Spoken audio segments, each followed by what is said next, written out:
Tendo em vista a urgência, fora do calendário, ministro Sepúlveda pertence. Medida cautelar em ação direta de inconstitucionalidade 3472, requerente à Associação Nacional dos Membros do Ministério Público e o requerido Congresso Nacional. Haverá sustentação oral. Senhor presidente, acolhendo representação do Ministério Público do Estado do Rio de Janeiro,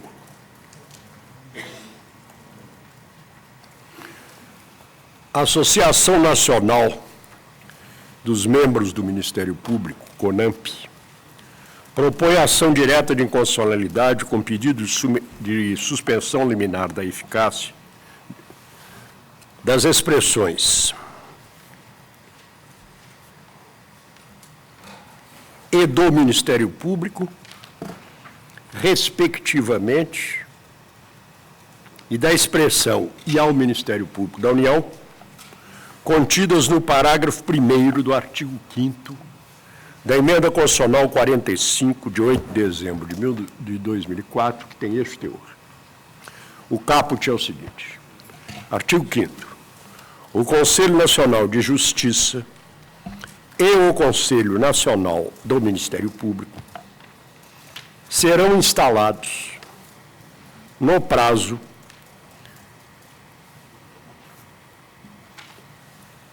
de 180 dias a contar da promulgação desta emenda, devendo a indicação ou escolha dos seus membros ser efetuada até 30 dias antes do termo final. Parágrafo 1º, aqui estão as expressões impugnadas.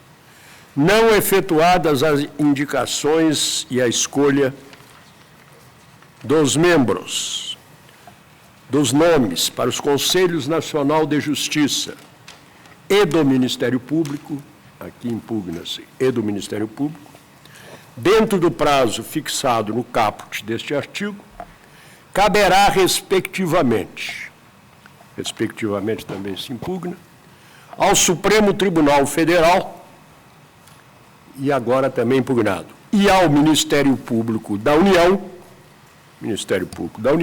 realizá-los. Quanto à legitimidade ativa da associação preponderante, alega-se que o Supremo Tribunal, no julgamento da DIN 2874 Marco Aurélio, reconheceu a unanimidade de votos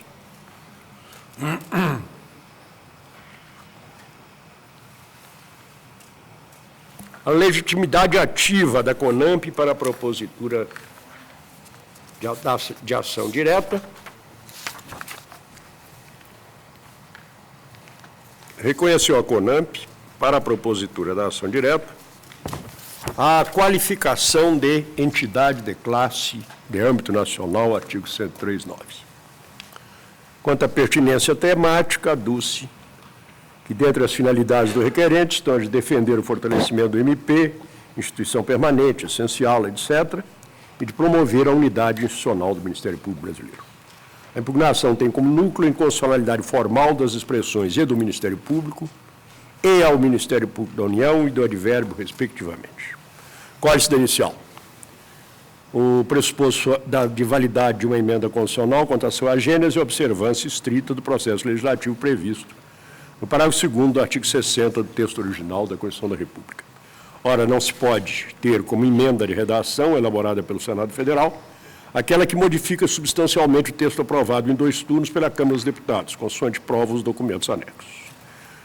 Não obstante se trate de disposição transitória destinada a regulamentar a primeira composição do Conselho Nacional do Ministério Público, o certo é que ela é fruto de transgressão do mandamento estampado no artigo 60, parágrafo 2º da Constituição da República, e vai nesta linha, haverá sustentação oral. A ação direta veio-me conclusa em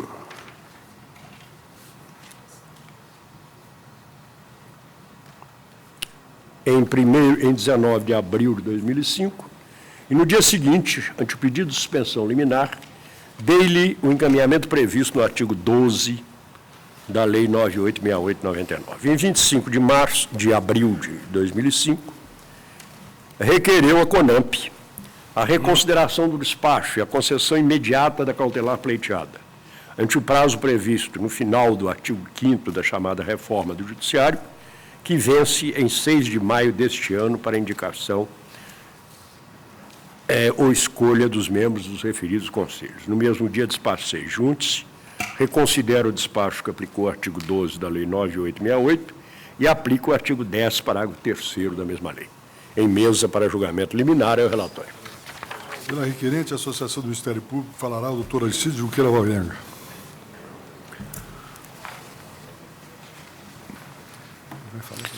Excelentíssimo senhor ministro-presidente, excelentíssima senhora ministra, excelentíssimos senhores ministros, ilustre vice-procurador-geral da República, no exercício do cargo de procurador-geral, excelentíssimo senhor advogado-geral da União, serei breve.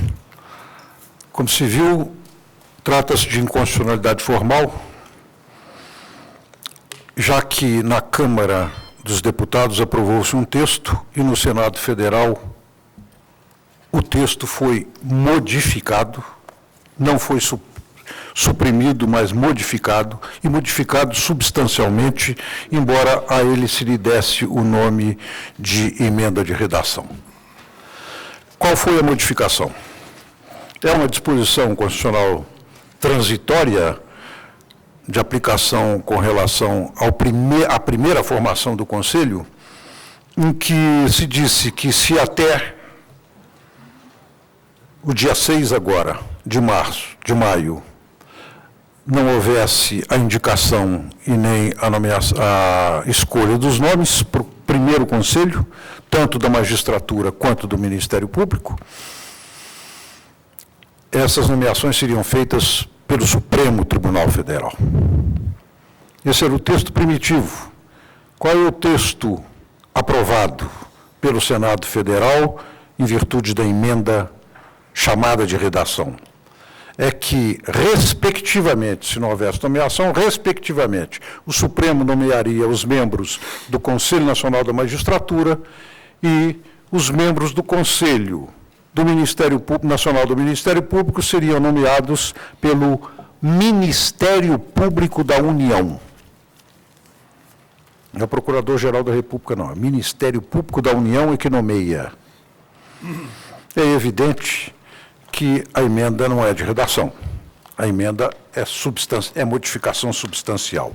Tanto é que, na discussão do projeto, o relator José Jorge, isso era uma emenda do senador Demóstenes Torres, mas o senador José Jorge, que era o relator, disse o seguinte: senhor presidente, na realidade, nas atribuições do Conselho Nacional do Ministério Público, na parte que antecede a sua instalação, há um item que preconiza que os membros serão indicados pelo ministro do Supremo Tribunal Federal, quando o correto seria que os procuradores fossem indicados pelo Procurador-Geral da República.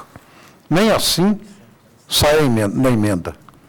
Na emenda constitucional sai Ministério Público da União. Inicialmente avaliamos que a mudança desse item por destaque levaria o texto novamente à Câmara dos Deputados, para mostrar que não era de redação. Combinamos com o senador Demóstenes Torres a retirada do destaque e faremos uma emenda de redação, evidentemente, se possível, para corrigir a mudança. Foi tido como possível, embora nos pareça impossível essa mudança. Este é o tema da inconstitucionalidade formal. Poderia dizer, mas por que tanta celeuma com relação a uma norma transitória? Eu diria, porque principalmente ao Ministério Público compete ser custos legis, principalmente quando se trata de emenda constitucional, de mudança da Constituição. Ou se cumprem as regras, ou não se façam as mudanças que se pretendem. A aporia ficaria, se a aporia pudesse ser dita, a dúvida ficaria como resolver o problema. Os ministérios públicos estaduais interessados já se reuniram na figura de seus procuradores gerais e deliberaram enviar os nomes, já que todos serão encaminhados ao Senado Federal, porque todos os nomes têm que ser submetidos ao Senado, eles vão indicar esses nomes e diretamente ao Senado Federal, o que cada Ministério Público Estadual escolher. não me parece que vá haver alguma lacuna na formação do Conselho Superior, no Conselho Nacional do Ministério Público. Só essas considerações, senhor presidente, senhores ministros, que eu queria acrescentar ao que está na petição. Muito obrigado. Senhor procurador. Senhor presidente, senhores ministros, a informação afinal prestada da tribuna pelo advogado da requerente faz desaparecer um dos pressupostos da providência cautelar, na medida em que já antecipa que a persistência ou não da norma não causará qualquer gravame à sua pretensão, na medida em que indicarão os 3 nomes diretamente ao Senado Federal. Então, do ponto de vista dos pressupostos de admissibilidade, este ficaria prejudicado. Entretanto, o Ministério Público entende que a norma questionada, a despeito de efetivamente inserir uma alteração visível, essa alteração no contexto da emenda está exatamente dentro dos pressupostos eleitos pelo reformador da Constituição, na medida em que, na indicação do membro do Ministério Público para o Conselho Nacional da Magistratura, atribuiu ao Ministério Público, ao Procurador-Geral, a indicação.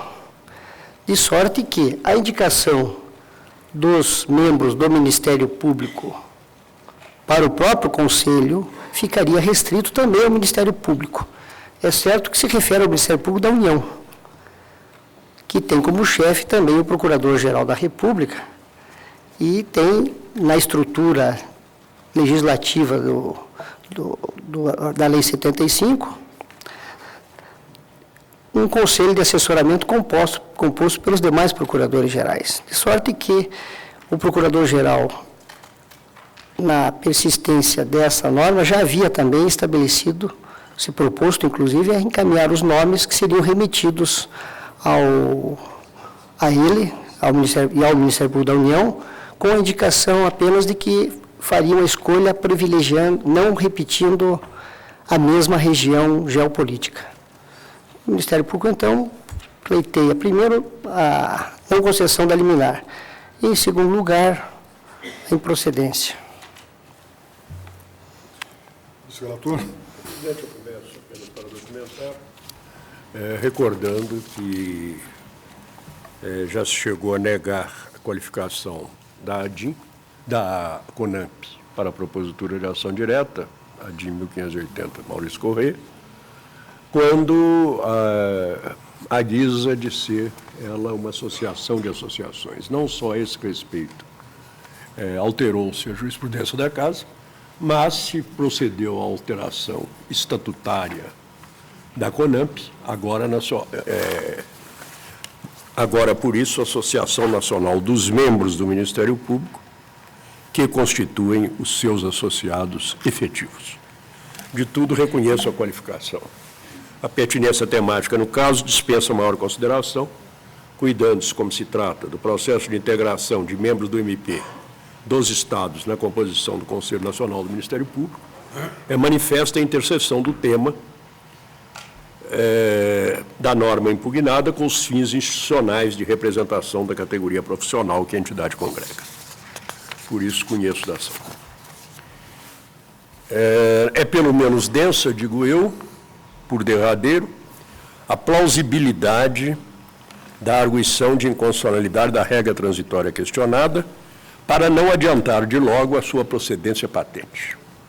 A proposta de emenda constitucional aprovada em 2 turnos na Câmara dos Deputados versou a questão, conforme a redação da PEC 96/92, tirada das votações na Câmara Baixa. Folha 56. Nesses termos, artigo 42, o Conselho Nacional de Justiça e o Conselho Nacional do Ministério Público serão instalados no prazo de 180 dias, etc. Parágrafo 1º. Não efetuadas as indicações e escolha dos nomes para os Conselhos Nacional de Justiça e do Ministério Público, dentro do prazo fixado no caput deste artigo, caberá ao Supremo Tribunal Federal realizá-las. Nestes termos, encaminhado ao Senado Federal, na tramitação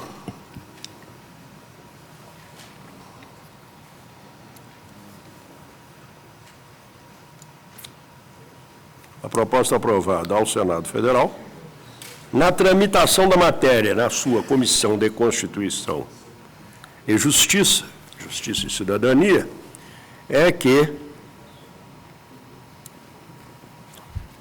se alterou substancialmente esse parágrafo 1º da proposta aprovada pela Câmara dos Deputados.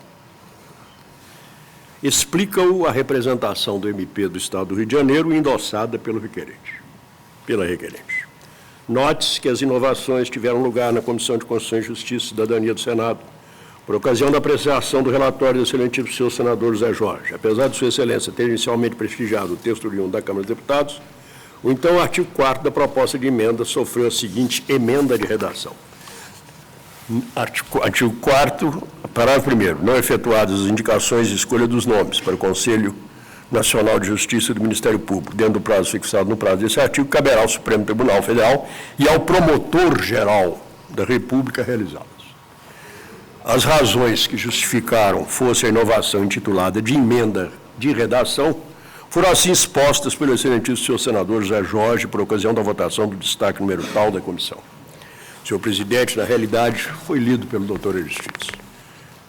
Na realidade, nas atribuições do Conselho Nacional do Ministério Público, na parte que antecede a sua instalação, um item que preconiza que os membros serão indicados pelo ministro do Supremo Tribunal Federal, quando correto seria que os procuradores fossem indicados pelo Procurador-Geral da República.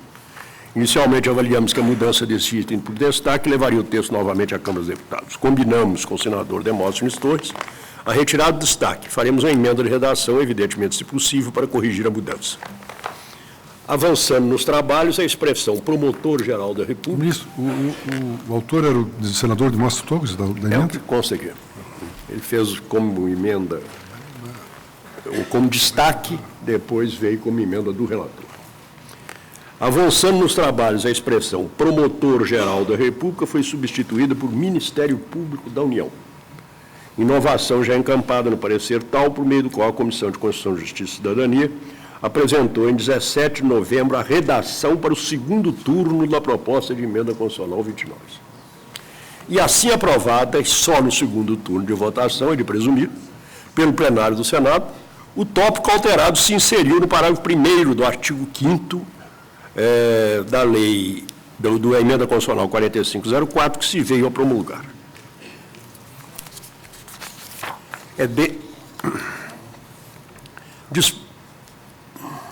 Dispõe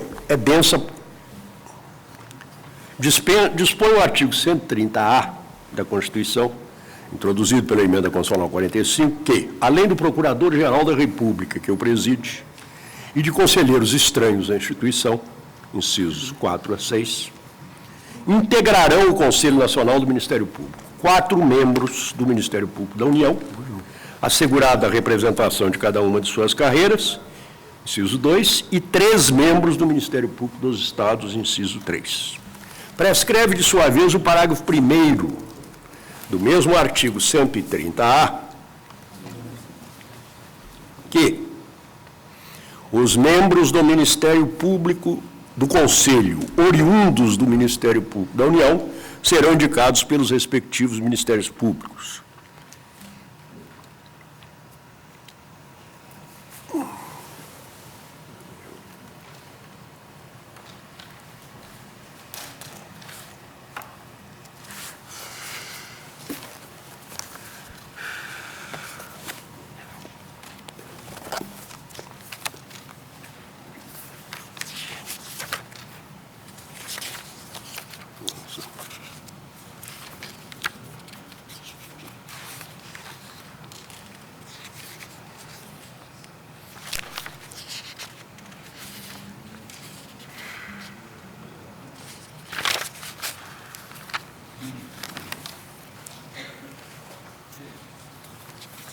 Composto 14 membros.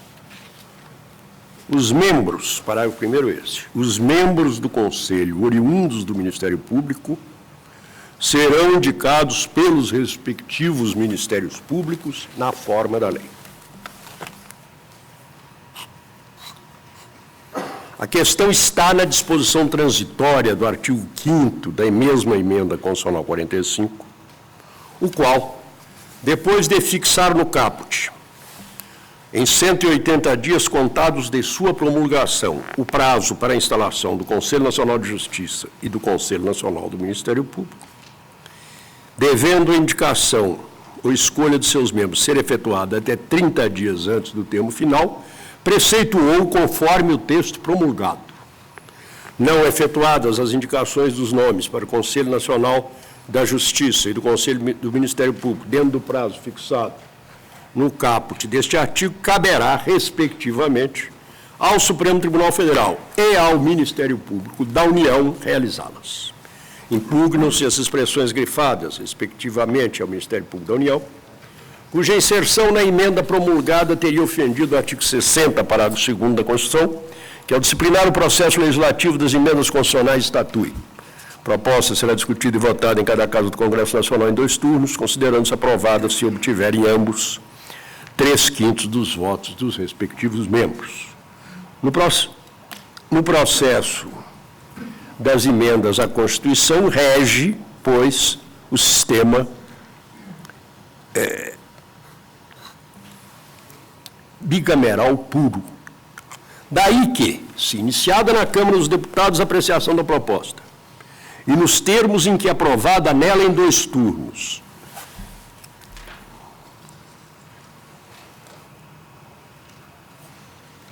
subirá ela à revisão do Senado, que o aprova também em 2 turnos, tal como a recebeu da Casa de Origem, ou a rejeita, total ou parcialmente. Se a rejeição é total, finda no Senado o processo. Se a rejeição é parcial, só os tópicos aprovados pela Câmara e também pelo Senado integrarão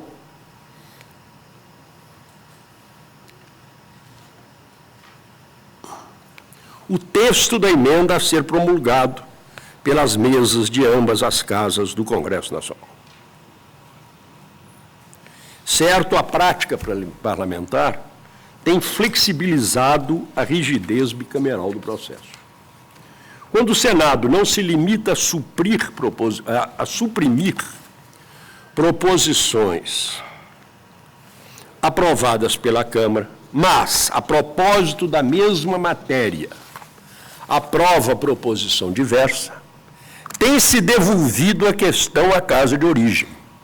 O retorno, porém, vale pela submissão a ela da proposta alterada como se for iniciativa original do Senado, a fim de ser, então, aprovada, também em 2 turnos, pela Câmara e levada à promulgação.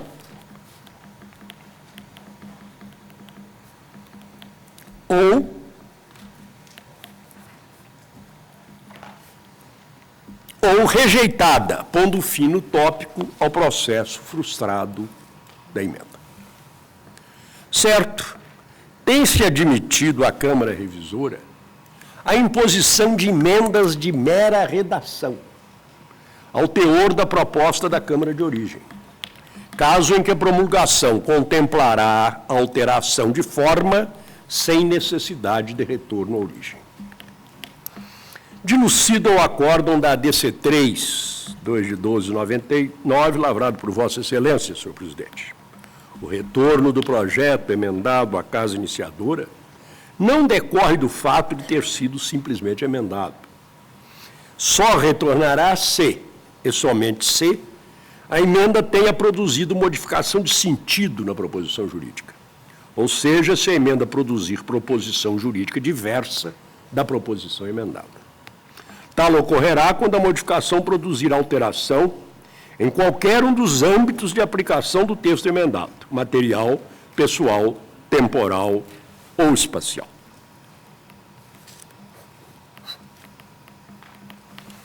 O aresto, malgrado exarado a propósito de processo legislativo ordinário, tem aplicação plena ao de emenda constitucional, como o Tribunal já assentou, a DIN 2666, 30 de 2 de 2002, Ellen Grace. Proposta de emenda que, votada e aprovada na Câmara dos Deputados, sofreu alteração no Senado, tendo sido promulgada sem que tivesse retornado à Casa Iniciadora para nova votação quanto à parte objeto de modificação. inexistência de ofensa ao artigo 60, parágrafo 2º da Constituição Federal, no tocante à supressão no Senado Federal da expressão observado o disposto no parágrafo 6º do artigo 195 da Constituição Federal, que constava do texto aprovado pela Câmara dos Deputados em 2 turnos de votação, tendo em vista que essa alteração não importou em mudança substancial do sentido do texto precedente a DC3 Jobim. Diversamente, porém, digo eu, se a inovação aprovada pela Câmara Revisora altera não apenas a forma da elocução, mas o conteúdo significativo da proposta da Câmara de origem, é inválida a promulgação do texto modificado, antes que eu aceite em 2 turnos o plenário de origem. É o que se dá, seja a alteração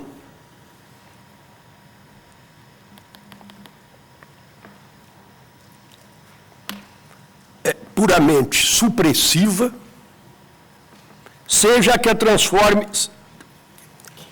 a alteração que ele transforme em outra, em qualquer dos seus elementos de identificação, a hipótese normativa ou a sanção, seja quando suprima proposição acessória que implique modificar a significação normativa do texto remanescente.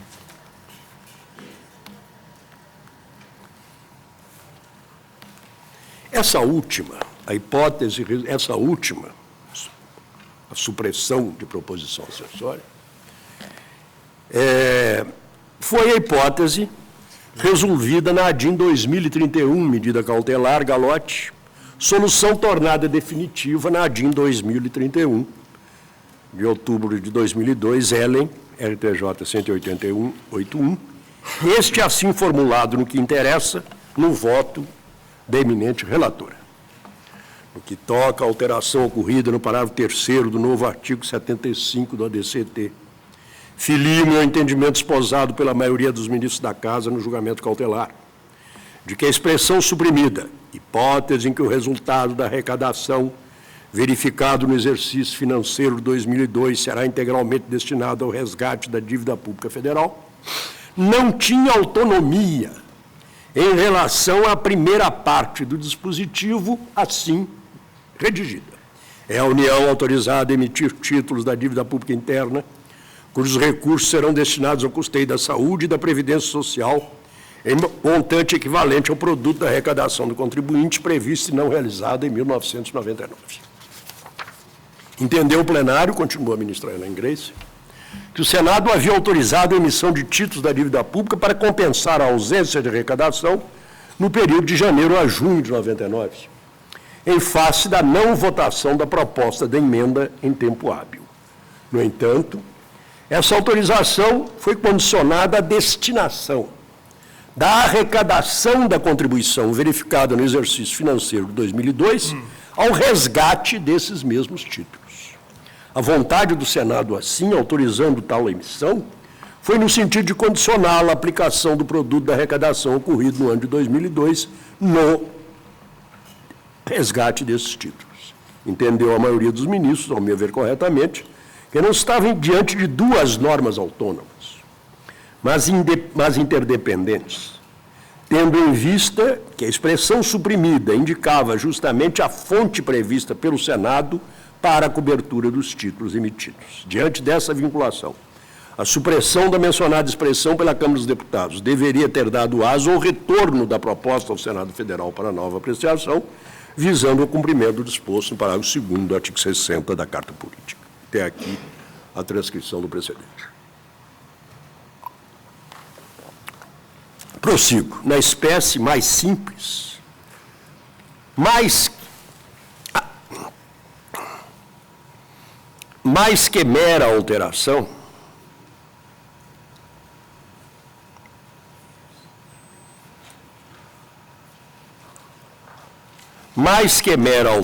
é patente a subversão da proposição aprovada pela Câmara dos Deputados por força da emenda que ele impôs ao Senado e, afinal, se enxertou no texto promulgado, como se houvesse ditado o voto coincidente das 2 casas do Congresso Nacional.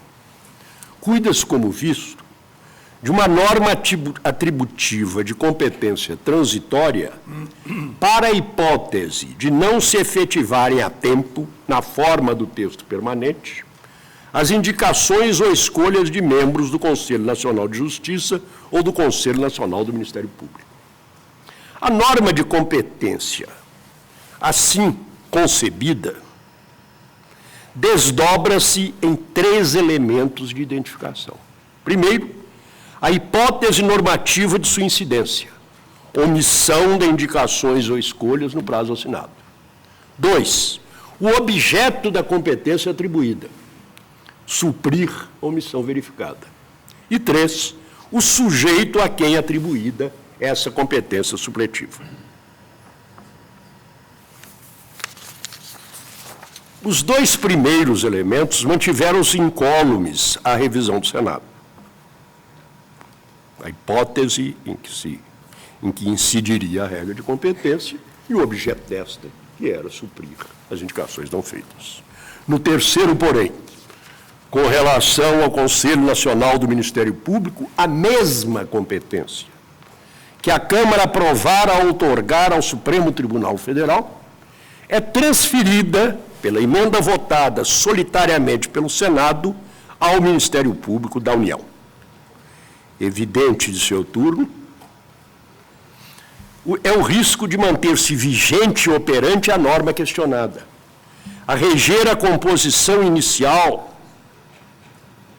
do Conselho Nacional do Ministério Público, de modo a tisná-la de probabilíssima e radical nulidade.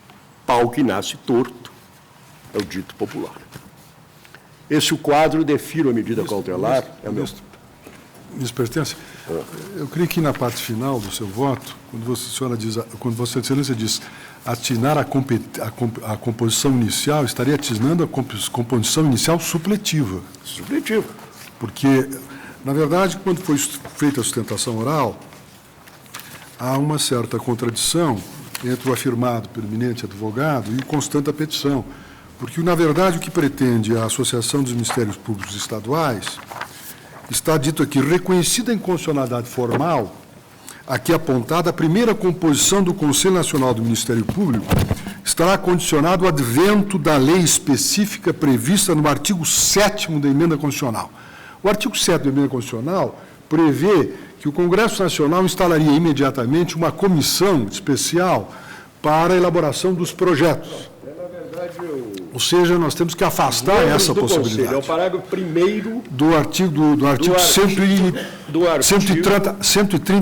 130-A. Que prevê que os membros oriundos do Ministério Público serão indicados pelos respectivos Ministérios Públicos na forma da lei.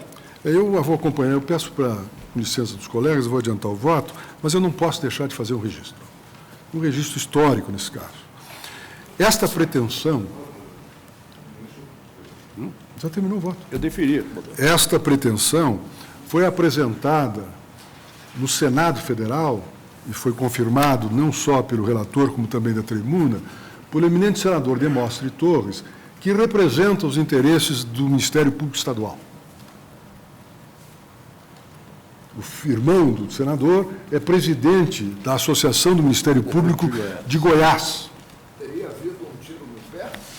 Não, eu estou vendo que poderia ter havido outras intenções, no sentido exatamente de evitar a implantação de um mecanismo absolutamente necessário e decorrente dos conflitos que ocorrem entre o Ministério Público da União e o Ministério Público dos Estados. É lamentável que a gente assista estes fatos e estas circunstâncias, mas o que resta a nós, eu creio que resta ao tribunal observar o rito constitucional conveniente. Essas razões pelas quais eu acompanho o relator, mas sem deixar de registrar o lamento que tem pela circunstância de que a origem da discordância vem exatamente no atendimento de interesses da própria autora que foram deduzidos no Congresso Nacional. Acompanho o relator. Vossa Excelência, presidente, eu tenho uma dúvida. Vossa Excelência suspende a eficácia... Eu suspendo a eficácia no texto promulgado desse parágrafo 1º, quer dizer, do Ministério Público, É porque atribui dupla competência. Tal como e do Ministério Público, Ocorre, ministro respectivamente, ministro, ao Supremo Tribunal Federal. Não, o Supremo Tribunal Federal não está em causa. Não, e ao Ministério Público da União. É que- Consequentemente, o texto ficará: não efetuadas as indicações de escolha para os dos nomes para os Conselhos Nacional de Justiça e do Ministério Público, e do Conselho Nacional de Justiça, dentro do prazo fixado no caput deste artigo, caberá ao Supremo Tribunal Mas não é Federal só o Conselho realizar. Nacional de Justiça. Mas a recíproca não seria verdadeira, presidente? Porque a causa de pedir da inicial em si é o fato de a redação final não ter passado pelo Sim. crivo Não, mas não. da Câmara dos Deputados. Sim. E aí caminharíamos para uma consequência que revelaria que o texto decorrente do Não é o texto deferimento da da medida Não, também você- não teria passado pelo crivo do Senado da Vossa República. Excelência se equivoca. São duas atribuições. Eu afasto as Esclareça-me. Uma porque não foi promulgada. Esclareça-me. Uma, a da Câmara nunca foi Esclareça-me. promulgada. A No da equívoco. Câmara, eu recordo a Vossa Excelência, tinha essa redação. Era atribuir ao Supremo Tribunal. O Supremo Tribunal. Maloney atribuiu ao Supremo Tribunal. Ocorre que o ministro, se Vossa Excelência permite, Não efetuadas. Olha a proposta aprovada pela Câmara. Parágrafo 1º. Não efetuadas as indicações e escolha. A gente não sabe em que língua que está escrito, mas é assim.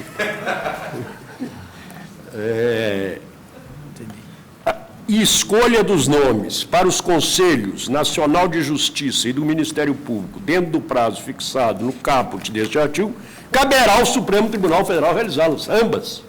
Aprovado Isso pela foi Câmara. aprovado pela Câmara, não foi aprovada pelo Senado, nem promulgada. Então, isso aí não há o que suspender.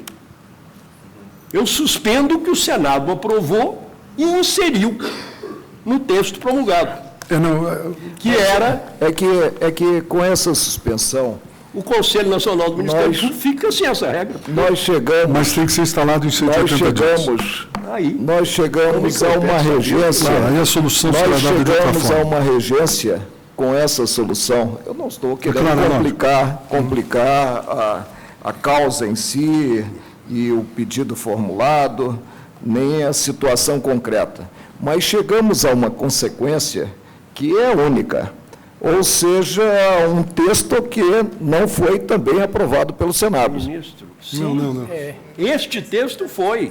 Esse texto foi Que, aprovado. a competência Não, Excelência. suplesiva. Não, Excelência, ao contrário. Permita-me, Ministro. Não, então, depois eu Há falo. dois dados. Há dois dados. Há duas normas nesse dispositivo. Uma, não efetuadas as indicações para o Conselho Nacional de Justiça, o Supremo Tribunal Federal falou-a. Segunda regra da Câmara. Em todo caso. Como foi Vossa Excelência? Senão eu... Segunda regra. Segunda norma. Segunda norma, não efetuadas as indicações Conselho. para o Conselho Nacional do Ministério Público, abre-se uma chave. A. Câmara. Texto aprovado pela Câmara. O Supremo Tribunal Falou. as realizará. Eu sou aqui obediente à da doutora Rosa Russomano. Deixa eu ver qual é o Letra B. B. Texto do Senado. O Ministério Público da União falou-a. Nenhuma dessas alternativas foi aprovada pelas duas câmaras. Então, o que resta é a primeira norma, atinente exclusivamente ao Conselho Nacional de Justiça. Ah, sim. Paciência. então Qual vai ser a solução? Eu Fica não do sei, Supremo, nem quero só. saber. Do Cai Conselho o Nacional para acréscimo. o Supremo, essa fica. Então, eu Cai o acréscimo. ministro, Não cai tudo que diz respeito ao Conselho Nacional. Não, diz o para primeiro. Porque com relação a eu ele, penso que a nossa... as duas formas aventadas, a nossa escolha pelo premissa- Supremo ou escolha pelo Ministério Público da União, não passaram pelas duas casas. A Mas nossa, só em relação a a- nossa, exatamente, a nossa premissa é a mesma, o nosso raciocínio é o mesmo. Então, Vossa Excelência defere para suspender Entender Tudo Vamos foi lá. pedido. Do Ministério Público, E do Ministério Público, respectivamente, e respectivamente, e Ministério Público da União. Então Isso aí. fica a norma Fica a exclusiva do Conselho Nacional de Justiça. Dissipa a minha dúvida. exatamente. Porque correto. é que eu não percebi que Vossa Excelência também caminhou no sentido de suspender a expressão e do Ministério Sim, Público. isso foi E do suspenso. Ministério Público. Mas Quer dizer, é reduzir a Com essa norma, O problema é reduzir o objeto da norma ao Conselho Nacional de Justiça, com relação ao qual houve se não caminhássemos- houve votação se não caminhássemos, consoante das duas casas. se não caminhássemos nesse sentido, né, Sim, nós isso, estaríamos dando eu não estou no cravo, dando outra na ferradura, né, porque chegaríamos à conclusão do vício formal. Eu até me Quanto à felicito desse modificação- concurso não vi parar aqui. Hein? Eu até me felicito de, com esse impasse, o furdunço não vi parar aqui nesta casa, que já os tem bastantes. Terminando, presidente, então nós, se não fosse assim, sim, ficaria o resto. nós chegaríamos à conclusão da existência do vício, no que, inserido no texto, algo que não passou pelo crivo da Câmara dos Deputados, e admitiríamos um texto devolvendo ao Supremo Tribunal Federal, também a indicação dos membros do Conselho Nacional do Ministério Público, né, que não foi aprovado pelo Senado da O República. Senado não aceitou a competência do Supremo para essa indicação. É um conflito de textos, então não vale nenhum nem outro. Alguma divergência? Todos de acordo? Inconstitucionalidade O formal. Tribunal, por unanimidade, concedeu a liminar para suspender as expressões "e do Ministério Público" após, respectivamente, e ao Ministério Público da União, constante do parágrafo 1º do artigo 5º da Emenda Constitucional número 45, de 2004, nos termos do voto do relator. Presidente, apenas para deixar consignado que não houve em si um equívoco. Eu apenas não tinha não percebido entendi. a extensão do voto do relator. Não tem dúvida. Do Ministério Público cortam-se duas referências.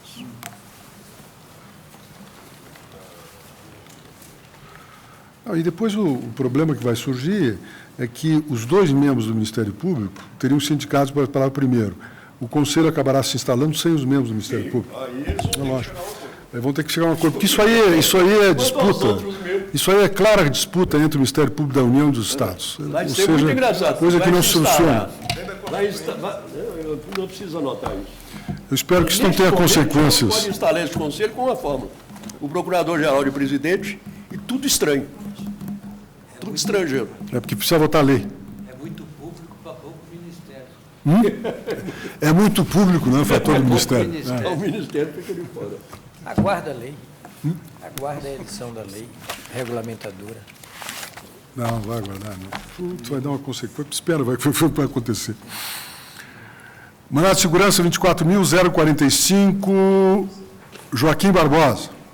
Relator. Impetrante Bernardino Vasconcelos Neto e impetrado Presidente da República.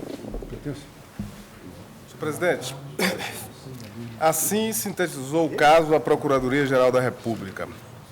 Trata-se de mandado de segurança com pedido de liminar, impetrado por Belarmino Vasconcelos Neto, juntamente com outros proprietários de glebas rurais no município de Pesqueira, estado de Pernambuco, contra o decreto presidencial de 30 de abril de 2001, que homologou a demarcação de terras indígenas da tribo Chucuru, na região onde encontram-se as propriedades dos impetrantes, sem observância das garantias do contraditório e ampla defesa. Afirmam os impetrantes que têm títulos de propriedade de suas terras e, em boa parte dos casos, considerando a cadeia sucessória inter vivos e mortis causa, as datas aquisitivas remontam ao início do século passado.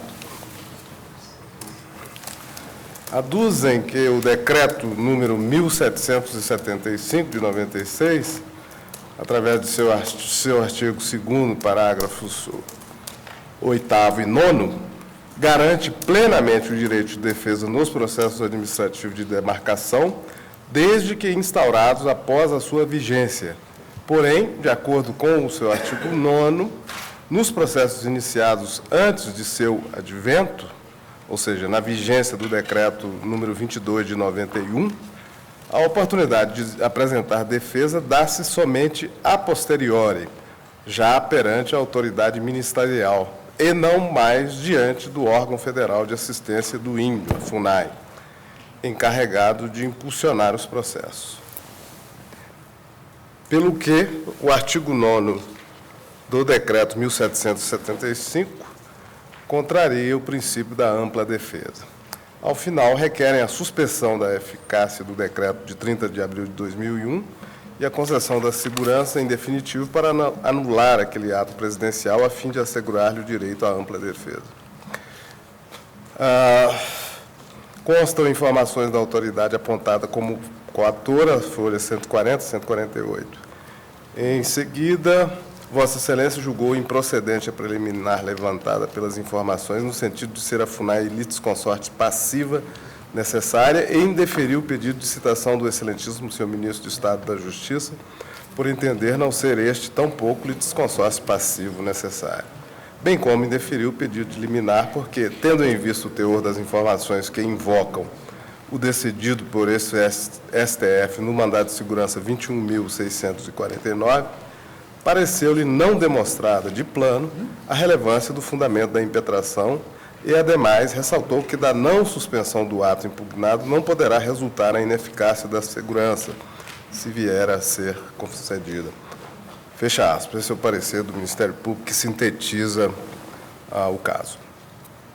O representante do Ministério Público Federal se manifesta no sentido da denegação da segurança.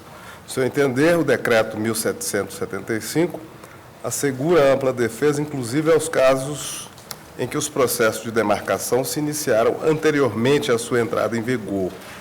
Quanto à questão referente à posse das terras, sustenta que se trataria de matéria meramente fática, exigindo dilação probatória, que, como se sabe, é vedado em sede de mandado de segurança. É o relatório.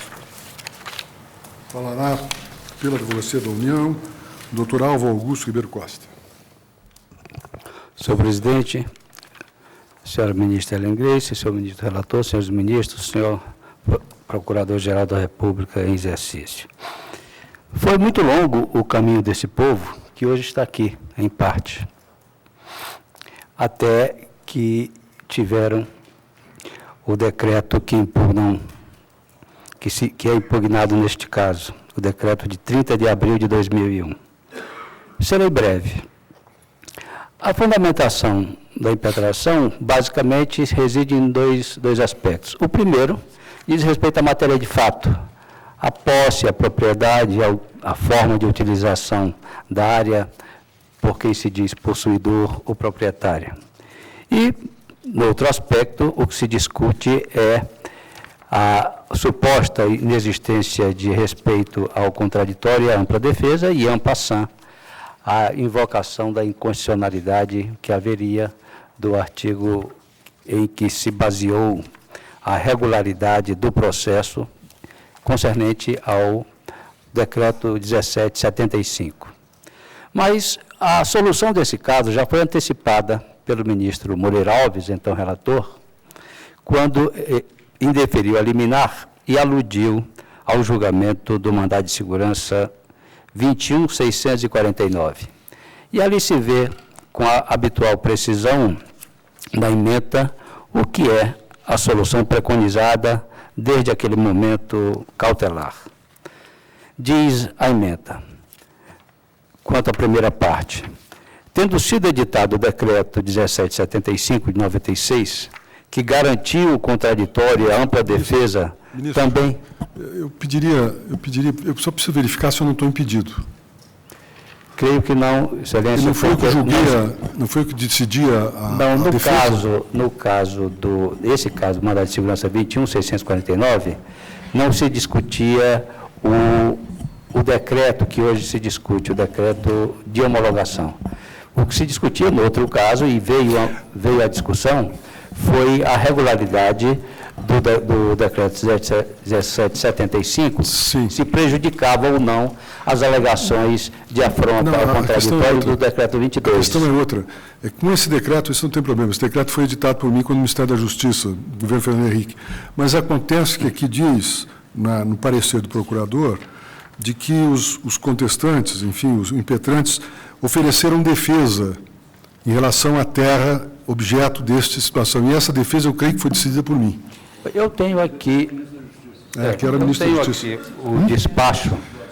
Deve ter sido porque eu decidi uma série de impugnações, agora eu não sei, teria que ver nos autos. O despacho que decidiu essas impugnações Aqui dos autos. foi publicado em 10 de julho de 96. Sou eu, então.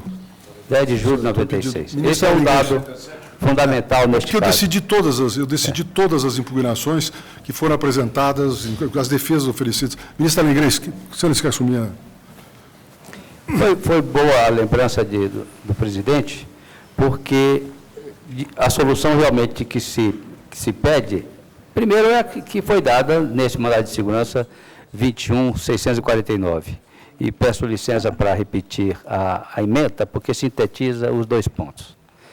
Tendo sido editado o decreto 1775, que garantiu o contraditório e a ampla defesa, isso é importante, porque aqui se discute justamente se esse decreto seria constitucional ou não nessa parte. E nesse julgamento, o Pleno afirmou a plena constitucionalidade desse decreto 1775.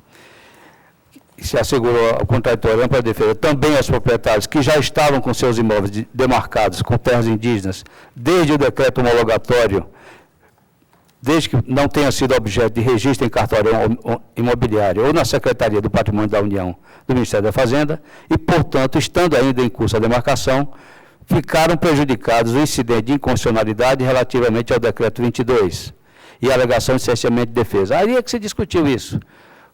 O decreto 22 tinha a sua constitucionalidade discutida em face do princípio da amplitude da defesa.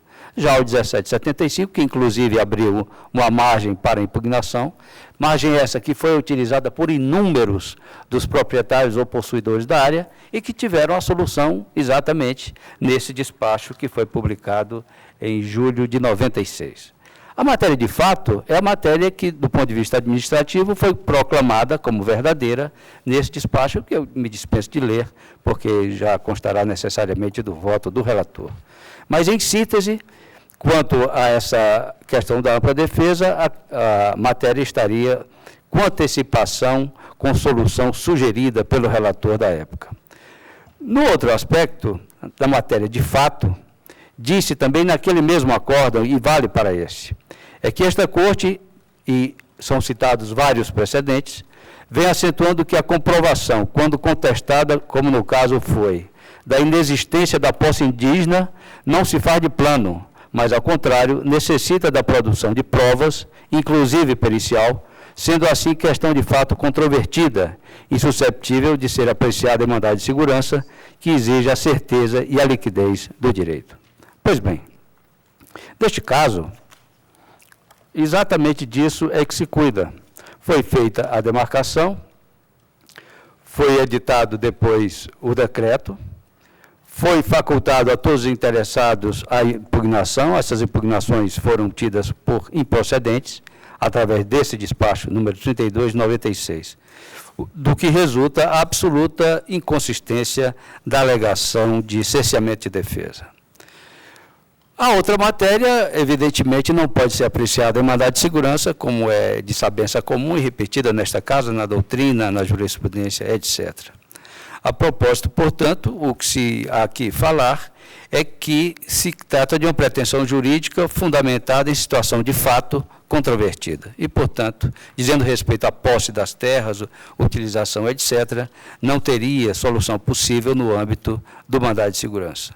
E, por fim, o que se pretende é a negativa dos direitos indígenas, nesse caso, esquecendo-se todo o histórico que vem desde as cartas régias de 1609 e 1611, toda a história da construção do Instituto do Indigenato, da primeira Constituição Republicana até a que hoje vige no país, todas proclamando o direito originário das populações indígenas de acordo com os requisitos constitucionais e legais, que vêm também consagrados no Estatuto do Índio.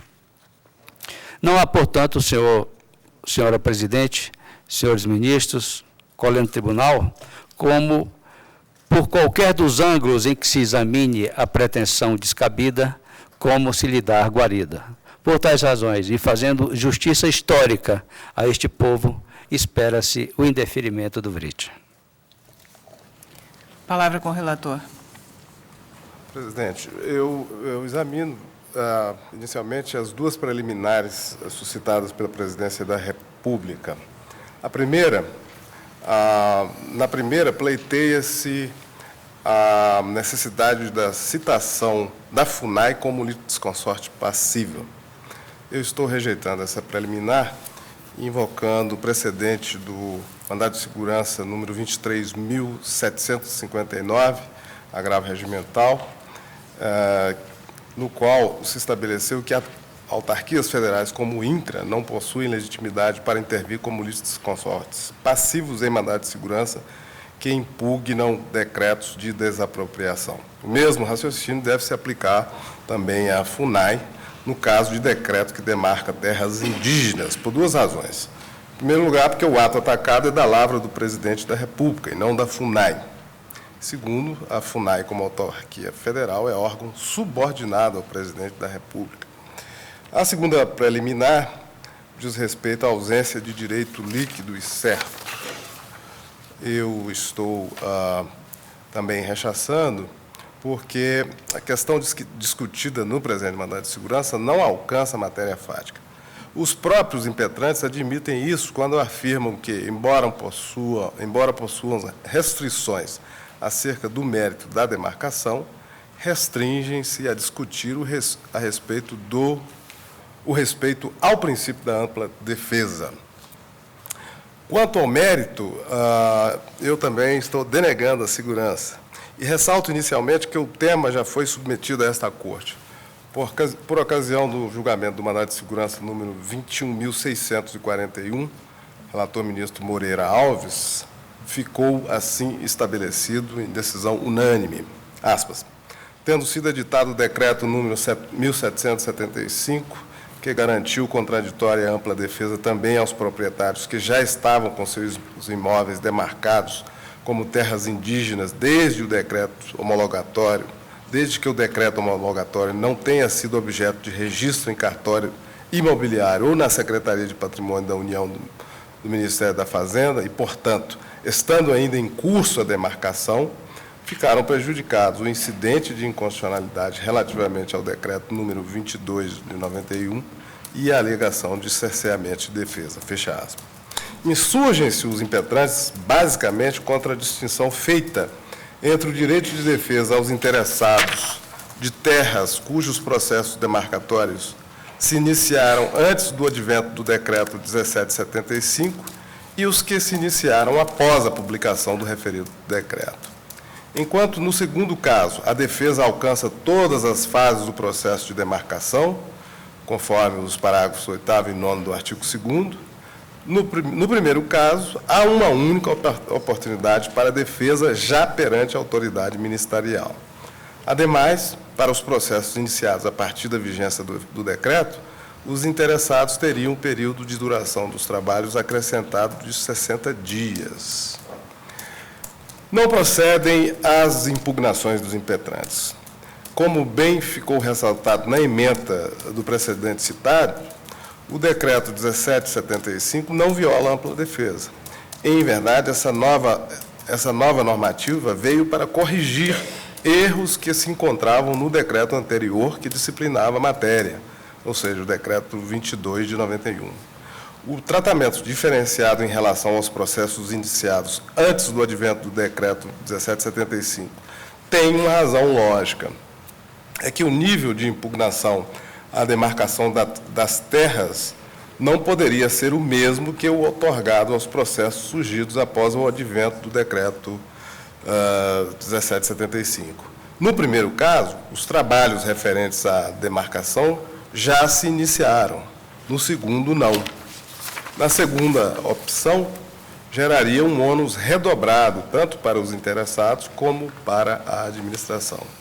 poder-se-ia cogitar de violação à ampla defesa se o decreto não estabelecesse prazo algum ou mesmo um prazo exíguo para os interessados que tiveram os seus processos de demarcação iniciados antes do advento do decreto de 96. Não é o caso. O direito à ampla defesa, como típico direito à organização e procedimento, concede uma margem maior de apreciação ao legislador, cabendo ao judiciário apenas controlar os casos em que fique patente uma violação ao seu núcleo essencial. No caso, diante de situações fáticas não similares, o presidente da República teve a cautela de conceder a todos os interessados o direito de se manifestarem dentro de prazos razoáveis. O prazo de 90 dias após a publicação do decreto é suficiente para que os interessados se manifestem acerca da demarcação. Até presume-se que, pelo fato de os processos de demarcação terem sido iniciados antes do decreto, os interessados, ao menos, já haviam se mobilizado a fim de contestar aspectos referentes à demarcação. No caso específico dos autos, como bem assinalou o Ministério Público Federal em seu parecer, os impetrantes ofereceram contestação que, apreciada, foi julgada improcedente, conforme despacho do ministro da Justiça, constante de folhas 127 e 129 destes autos, sobrevindo, assim, o decreto homologatório. Assim, o direito de defesa foi garantido aos impetrantes na forma da lei, a qual, como visto, afigura-se constitucional, pelo que carecem de direito líquido e certo a ser amparado por mandado de segurança. Quanto à questão relativa à posse das terras, não é o mandado de segurança meio hábil à sua discussão, que pode ser apreciada nas vias ordinárias. Fecha aspas. Assim, com essas considerações, eu estou negando a segurança. Estou denegando. Ministro Eros Grau, como vota? Ministro Carlos Brito. César Peluso. Marco Aurélio. Presidenta, eu creio que a participação da FUNAI foi alvo de decisão da presidência. E, a essa altura, penso que há preclusão, porque não tivemos qualquer inconformismo demonstrado no processo. Se reabrirmos o tema, nós corremos o risco de certa forma, apreciar o merecimento do ato da presidência sem a existência de recurso. Por isso, eu peço vênia ao nobre ministro relator para assentar nessa parte a preclusão. Surge um problema. Eu não posso, a um só tempo, proclamar que demonstração da posse é matéria fática, impossível de ser veiculada no mandado de segurança, não havendo uma prova pré-constituída, portanto, e assentar que o impetrante não é carecedor da ação. Ele não teria, se não demonstrou a posse, se não é titular do domínio, ele não teria interesse, portanto, na impetração. Há, a meu ver, colocações aí, conflitantes. Eu só posso ir ao mérito após ultrapassar a condição da ação, que é a legitimidade para impetrar o mandado de segurança. E se essa legitimidade depende da demonstração inequívoca ou da titularidade, como eu disse, do domínio, ou da posse, e se diz que não se pode provar a posse, no mandado de segurança, já que não se tem fase de instrução, eu devo concluir que o impetrante é carecedor da ação. É a questão de ordem que eu suscito. Ministro relator, quanto à preclusão entre o ato do presidente da República e a impetração, Vossa Excelência? Quanto à questão do litisconsórcio, ela foi suscitada nas informações do presidente da República. Portanto, eu... Sim, essa já tinha sido superada. Quanto a isso, eu acho que o ministro Marco Aurélio não opõe objeção. A preliminar de... Recusão que o presidente decidiu, e eu não posso rever o ato do presidente sem recurso. O presidente admitiu a intervenção do Não admitiu. Não é. Rechaçou. Isso tem relevância, só acho que não. Tem relevância. só para eventual recurso?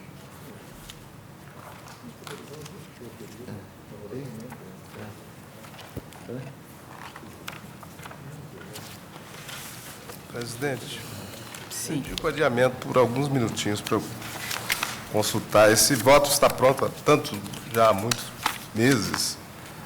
Eu preciso... Haveria necessidade de Vossa Excelência aprofundar maiormente essa questão? Porque, Não. de fato, ela não Para incluir a partir de agora, interfere na... Eu acho que não. só para um eventual recurso, Vossa Excelência está decidindo, inclusive, no mérito a favor dos assistidos Não há prejuízo? pela FUNAI. Se a decisão está sendo proferida em favor da parte de quem aproveitar. Aqui Pelo regimento, aproveitaria... pelo Código de Processo Civil, eu não posso ir, né, a questão de fundo para depois voltar a preliminar. Né?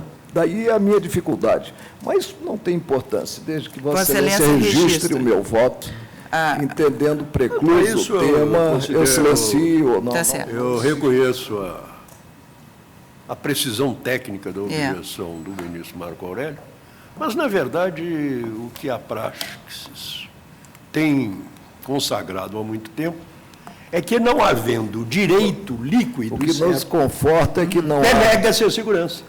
não há um tribunal para rever as nossas decisões. Isso Sim. nos conforta muito. Exato. Temos a responsabilidade de errar por último. Superado, portanto, passo a colher o voto do ministro Celso de Mello. Eu não votei ainda quanto ao Perdão, mérito. perdão. Nós estaríamos... supera também o tribunal a carência? Também. Falta de direito líquido, certo. Isso é o Leva- no Não, procedimento de não, mandato de não, segurança. o problema não é esse. O problema não é esse. É que, pelo menos pelo parecer, e o parecer foi lido pelo relator, né? Sua Excelência conclui que não se pode discutir, dirimir no mandado de segurança a posse. Então, a premissa de meu voto: se o impetrante não demonstrou o domínio e não demonstrou a posse, ele não tem interesse de agir, ele é carecedor do mandado de segurança. O núcleo central Mas da fico postulação do vencido impetrante mais uma vez, é aí a questão vou ao da mérito. defesa. E no mérito, E no Vossa mérito Excelência... eu peço vênia ao relator. Peço vênia ao relator para conceder a segurança. Por que eu faço? Porque a invocação do contraditório, ela não se dá, evidentemente, considerado o decreto de 1775 de 96.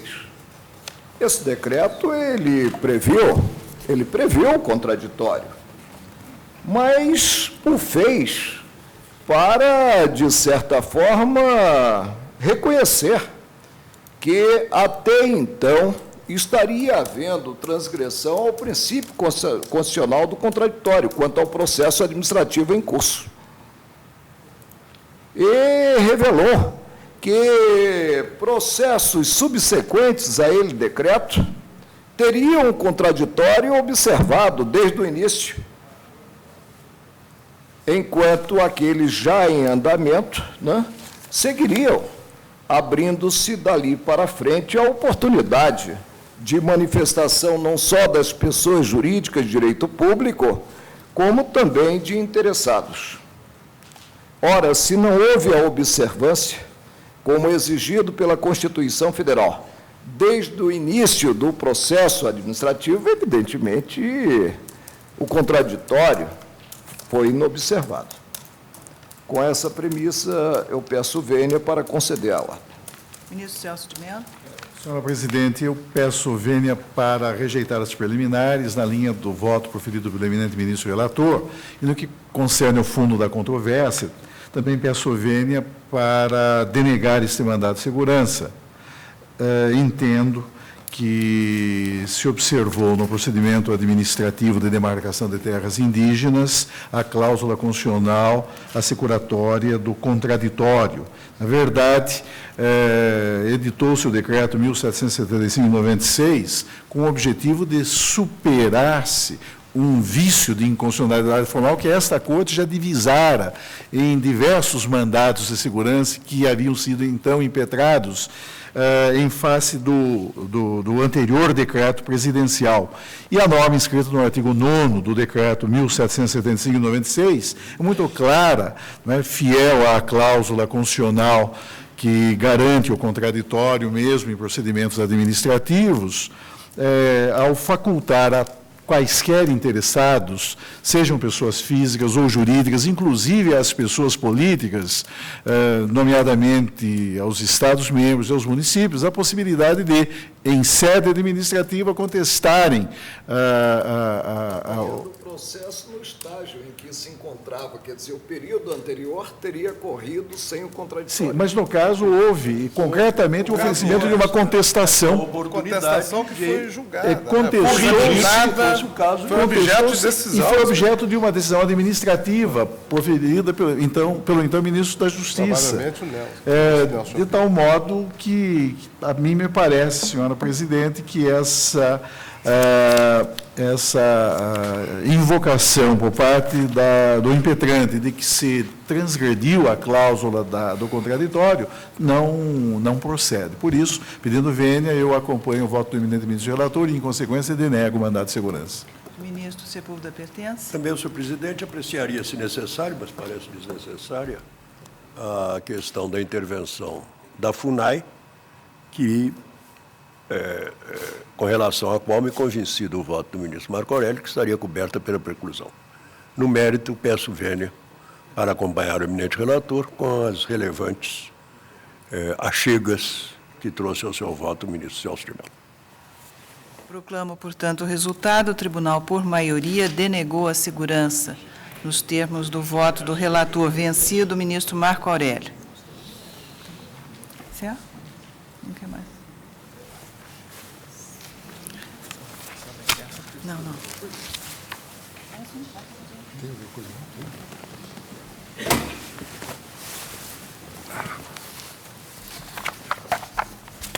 Temos aí. Que isso?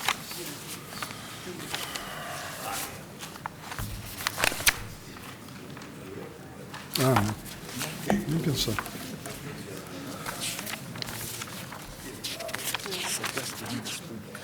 Não. Eu tinha uma coisa que eu vi aqui. Indígena.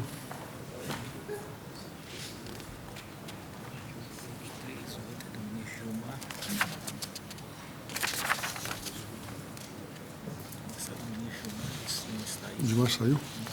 Então não tem.